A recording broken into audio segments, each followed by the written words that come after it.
তোমাদের সাথে আমি আজকে শেয়ার করবো আমার তারাপীঠ জার্নির পুরো ভিডিওটা। তো সকালে উঠেই কিন্তু আমার এখানে গোছগাছ শুরু করে দিয়েছিলাম। তার আগে খেয়ে নিয়েছিলাম একটু চিয়া সিডসের জল। আর বোনরা এখানে তেঁতুল আর আলুগুলো সব গুছিয়ে নিচ্ছিল, আর আমি মেখে নিয়েছিলাম ময়দা। এই ময়দা দিয়ে বানাবো আলুর পরোটা।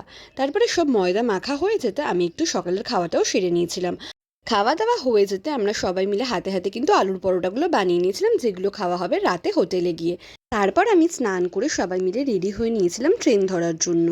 আমাদের ট্রেন ছিল বিকেল 4টের সময়, তো আমরা সেই জন্য একটু দুপুরে বেরিয়েছিলাম। যেহেতু আমাদের ট্রেনটা হাওড়া থেকেই ছিল, তাই আমরা বাস ধরে যাচ্ছিলাম হাওড়ায়। আর এই হাওড়া ব্রিজটা যতবারই দেখি ততবারই কিন্তু একটা অন্যরকম ভালো লাগা কাজ করে। তারপরে আমরা এখানে স্টেশনে এসে বেশ খানিকক্ষণ 1 ঘন্টার উপরে বসেছিলাম। তারপরে আমাদের ট্রেন আসতে আমরা সবাই মিলে ট্রেনে উঠে পড়েছিলাম। আর ট্রেনে উঠলে টুকটাক খাওয়া দাওয়া তো চলতেই থাকে। তো আমরা বাড়ি থেকে আলু টালু সব কেটে নিয়ে এসেছিলাম। তো ফার্স্টে ট্রেনে করেছিলাম আলু কাবলি মাখা আর ঝালমুড়ি। ফার্স্টে আগে করেছিলাম আলু কাবলিটা, যেহেতু 3-4 ঘন্টার তো খাওয়া দাওয়া তো হবেই স্বাভাবিক, আর যেহেতু আমরা অনেকজন গেছিলাম তো সেই জন্য ভাগাভাগি হচ্ছিল। আলু কাবলিটা খাওয়ার কিছুক্ষণ পর পর আমরা দেখো এখানে মেখে নিয়েছিলাম 1 প্লাস্টিক ঝালমুড়ি। খাওয়া দাওয়া করে বসেছিলাম, তখন দেখলাম ইনি গান করছে। গানটা কিন্তু বেশ ভালোই লাগছিল শুনতে। আর আমরা প্রায় চলেই এসেছিলাম তারাপীঠের কাছাকাছি। তারপর ট্রেনটা আমাদের তারাপীঠ স্টেশনের মাঝখানে এইভাবে নামিয়ে দিয়ে কিন্তু চলে গেছিলো। আমরা নেমেছিলাম প্রায় তখন বাজে 11টা, কারণ আমাদের আসতে একটু টাইম লেগেছিল।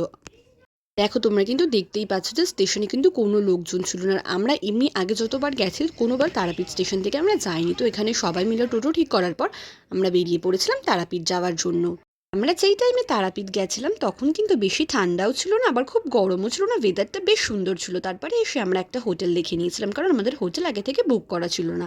আর আমরা কিন্তু ভাগ্যবশত রুমটাও খুব ভালো পেয়ে গেছিলাম দামের মধ্যে। সবাই মিলে রাতের খাওয়া দাওয়া সেরে নিয়েছিলাম। যে আলুর পরোটা, আলু ভাজা, আচার বানিয়ে নিয়েছিলাম সেগুলোই খেয়েছিলাম। তারপর আমরা সবাই মিলে ঘুমিয়ে পড়েছিলাম। পরের দিন সকালবেলা যেহেতু তাড়াতাড়ি উঠতে হতো, তো ভোর ভোর ঘুম থেকে উঠে আমরা সবাই মিলে রেডি হয়ে চলে গেছিলাম মায়ের মন্দিরে। তখনও কিন্তু দেখো ভোরের আলো ফোটেনি, আর তাও দেখো কত লাইন পড়েছিল। আমরা যতবার লাইনে দাঁড়িয়েছি না, ওই যে টাকার লাইনটা হয়, খানিকক্ষণ লাইনে দাঁড়ানোর পর ওই লাইনটাতেই দাঁড়িয়েছিলাম। তো এবারে টাকা দেবো না ভেবে আমরা আগে থেকে এসেই লাইনে দাঁড়িয়েছিলাম।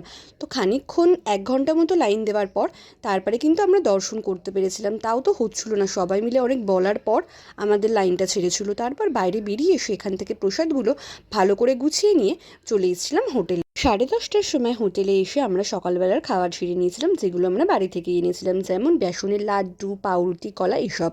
তারপরে দুপুরের খাবারে ছিল ভাত আর মাংসর ঝোল। সকাল সকাল ওঠার জন্য যেহেতু ভালোভাবে ঘুম হয়নি, তো সকালের খাবার খাওয়ার পর কিন্তু আমি একটা ঘুমও দিয়ে নিয়েছিলাম। তারপরে উঠেই দুপুরের খাবার খেয়েছিলাম, তো সেই ভিডিওটা নেওয়া হয়নি। খাওয়া দাওয়া সেরে নিয়ে আমরা সবাই মিলে ভাবছিলাম যে বসে কী খেলবো। তারপরে আমরা কয়েকটা খেলার আইডিয়া মাথায় আসার পর আমরা ফার্স্টে একটা থালায় দাগ কেটে চোর পুলিশ খেলছিলাম, আর তারপরে খেলেছিলাম উনো। আর এই উনো খেলতে খেলতে কিন্তু আমাদের টাইমটা কখন পার হয়ে গেছিলাম কেউ বুঝতেই পারিনি। আর তারপর খেলতে খেলতে চলে এসেছিল মায়ের প্রসাদ, যেগুলো আমরা সবাই মিলেই কিন্তু ঠাকুরকে দিয়েছিলাম। এখানে দেখো বোন থালা ছিল না বলেই প্লাস্টিকের থালা এরকম ছিঁড়ে ছিঁড়ে সবাইকে প্রসাদগুলো ভাগ করে দিয়েছিল।